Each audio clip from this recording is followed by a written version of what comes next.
সেই পথে আমাদের অগ্রসর হতে হবে। তাহলে কৃষ্ণ প্রেম আস্বাদন হবে। শ্রীমান রসসন্ধি বংশী অবস্থিত কর্ষণ রেণু স্বরী গোপী গোপীনাথ শ্রেষ্ঠ। গোপীনাথ যেমন আকর্ষণ করে চরণ নিয়ে এসেছেন, আমরা সেই সাধুগুরু বৈষ্ণবের আনুগত্যের ভজন করতে করতে সেই স্থানে পৌঁছাতে পারে। কেননা ব্রহ্মাণ্ড ভূমিতে কোনো ভাগ্যবান জীব গুরু কৃষ্ণ প্রসাদে পায় ভক্তিলতা বীজ, মালি হয়ে সেই বীজ করে আরোপণ, শ্রবণ কীর্তন জলে করে এসেছ। ভগবান গুরুর মাধ্যমে ভক্তিলতা বীজটা দান করে, শ্রবণ কীর্তন জলে করে এসেছ। মহাজনগণের কাছ থেকে শ্রবণ কীর্তনের মাধ্যমে সেই বীজটা বাড়তে থাকে। যেমন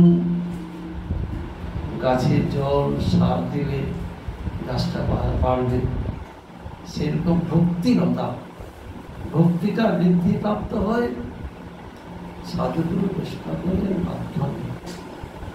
সাধুসঙ্গ সর্বলোকে কয়, লবমাত্র সাধুসঙ্গ সর্বসিদ্ধি করে। সাধুদের সঙ্গ করতে হবে, তাদের মুখ নিশ্চিত বাণী পালন করতে হবে। এমনকি মহাপ্রভু জানাচ্ছেন যে আমরা কৃষ্ণ বলি আদি বহির্মুখ জীব,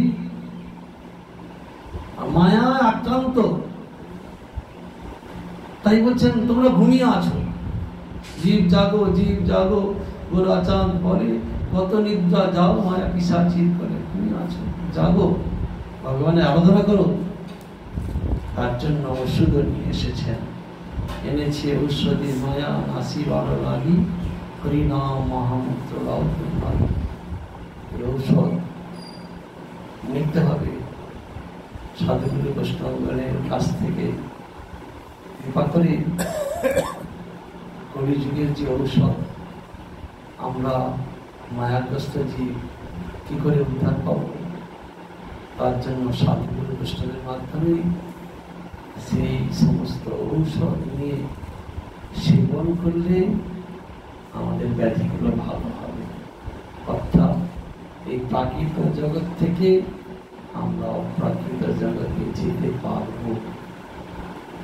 তার জন্যই মহাপ্রভু বলেছেন,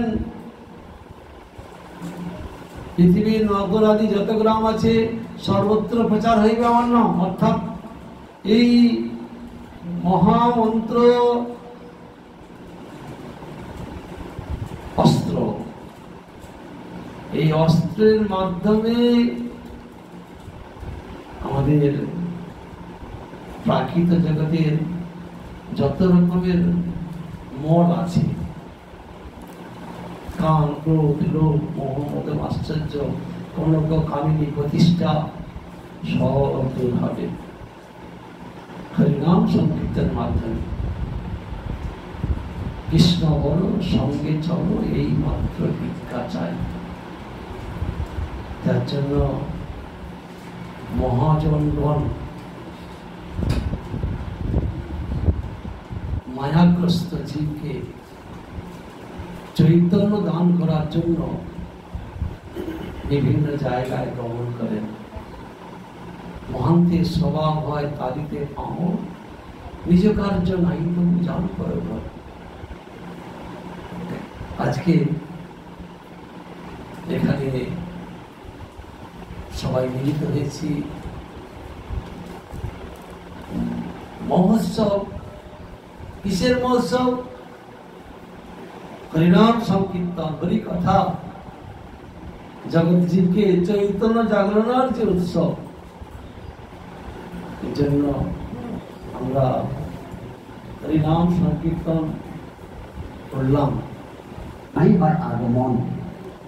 যে বাড়িতে বৈষ্ণব আসেন সে বাড়িটা পবিত্র হয়। কেন শাস্ত্রে বলেছেন, গঙ্গার পরা সহিত পশ্চাতে পাবন, দর্শনে পবিত্র করো, এই তোমার গুণ।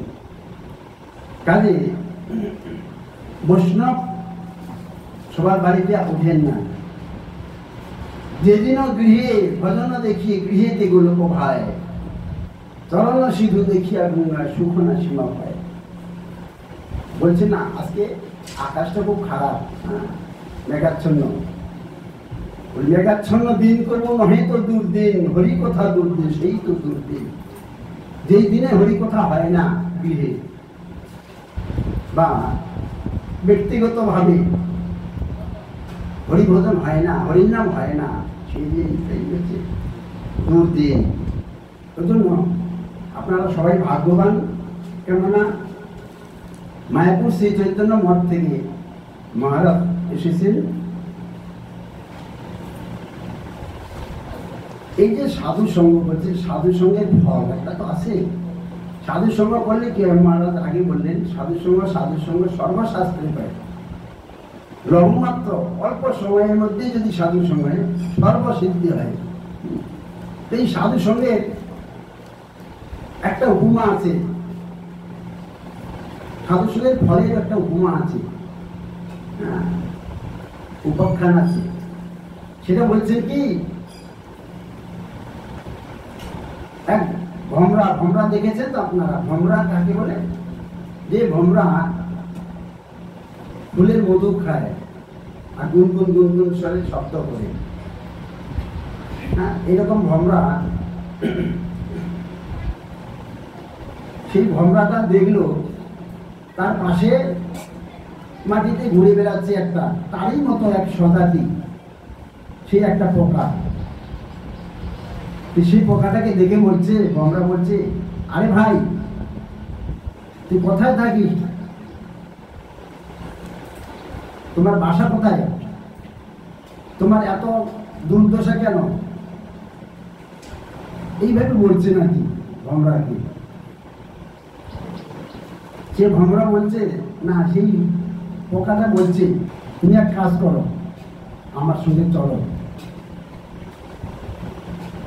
আমি কোথায় থাকি আর আমি যে কি খাই তোমাকে দেখাবো।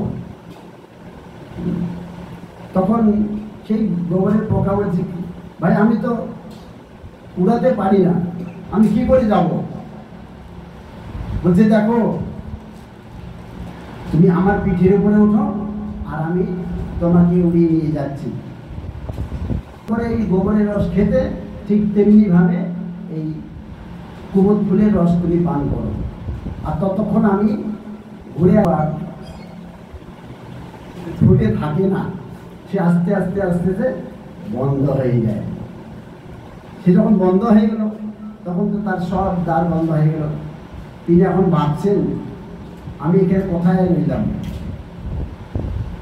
এইভাবে ভাবতে ভাবতে তারপরে ওই কিছুক্ষণ পরেই তার বন্ধু ভমরা এসে গেলেন।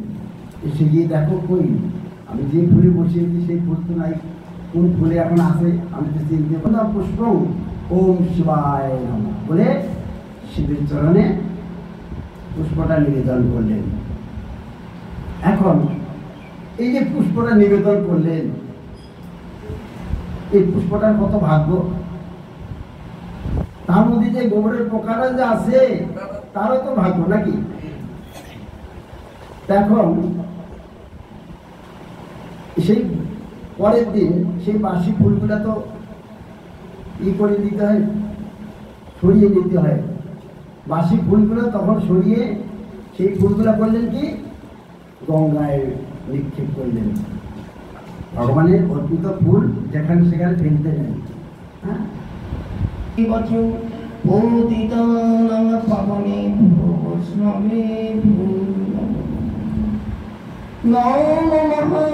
কৃষ্ণ হরে কৃষ্ণ কৃষ্ণ কৃষ্ণ হরে হরে, হরে রাম রাম রাম হরে হরে, নিতাই গৌর হরি বল, হরি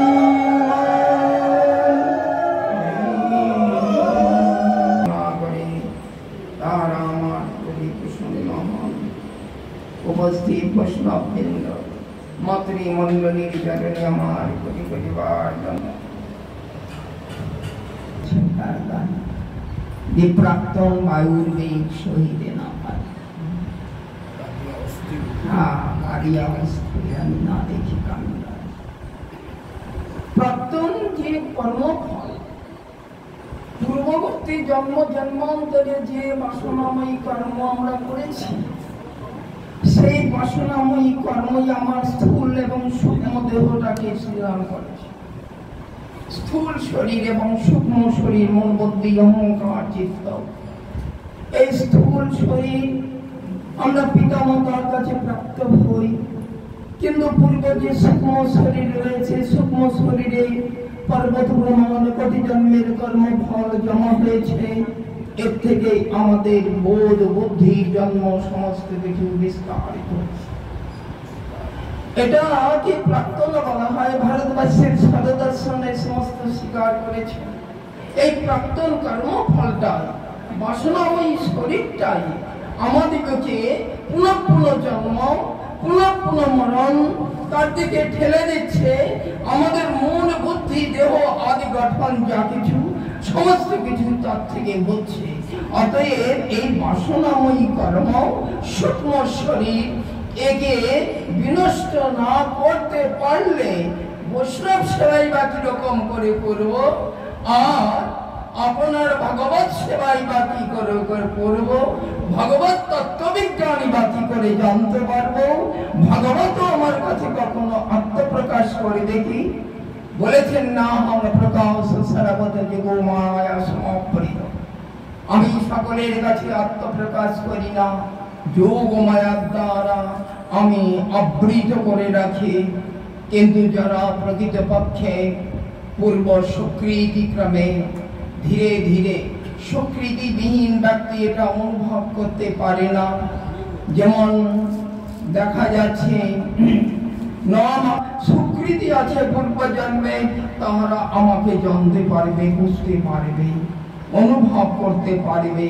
চারি প্রকার ব্যক্তিরা আমাকে ভজনা করতে পারে, তবে এই স্বীকৃতিটাই আমাদের জীবনের একান্ত প্রয়োজন।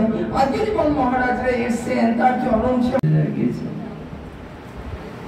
কিন্তু সেই সর্বত্র আউন বাউন কর্তা ভেজা নেড়াদের সাই সখী দেখি যার বসাই ছড়িয়ে গেছে। তিনি ভগবানের কাছে প্রার্থনা করেছিলেন একজন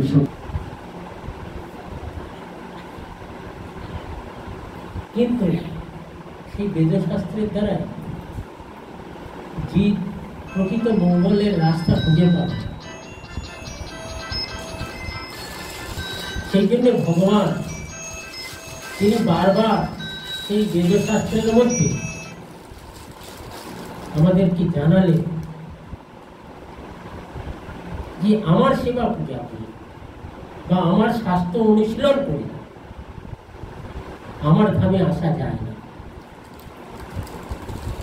মানে কিভাবে আসা যায় না, আমার ধামে আসতে গেলে, আমার প্রিয় হতে গেলে, আমার কৃপা লাভ করতে গেলে সাধুসঙ্গ সর্বশাস্ত্র। লবমাত্র। আমরা বারবার এই কথাটা শুনি। সেই জন্যে মহাজঙ্গর বারবার বলেছেন যে জীবের একমাত্র কল্যাণের উপায় সাধু সেবা, বৈষ্ণব সেবার মাধ্যমে জীব তার পরম গতি লাভ করতে। মহাপ্রভু বলেছেন, মহতের কৃপা বিনা কোনো কর্মে সিদ্ধি নয়, কৃষ্ণ ভক্তি গুণেরও সংসার নয়।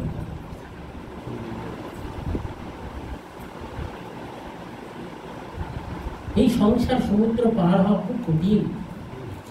বৈষ্ণবের কৃপা সিদ্ধ যদি না হওয়া যায়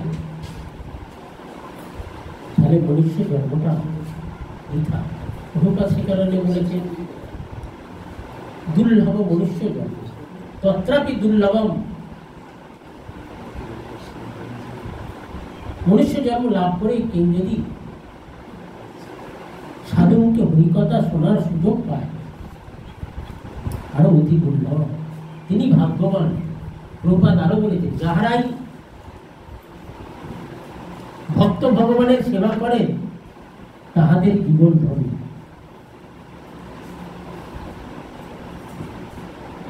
মহাপ্রভু বলেছেন, গৃহস্থের ধর্ম হয় বৈষ্ণব সেবা, নাম সংকীর্তন, দুই করো অবশ্য পাইবে গোবিন্দের ফল। বৈষ্ণব সেবাটা সমস্ত শাস্ত্রে এবং ভগবান বারবার জীবকে আপন করার জন্য তিনি এই বৈষ্ণব সেবার কথা বলেছেন। কেননা ভগবান আরো বলেছেন যে লক্ষ্মী আমার অর্ধাঙ্গিনী, তিনি আমার প্রিয় নাম, শিব আমার পরম ভক্ত, শিব আমার প্রিয় নাম, ব্রহ্মা আমার সন্তান, তিনিও আমার প্রিয় নাম,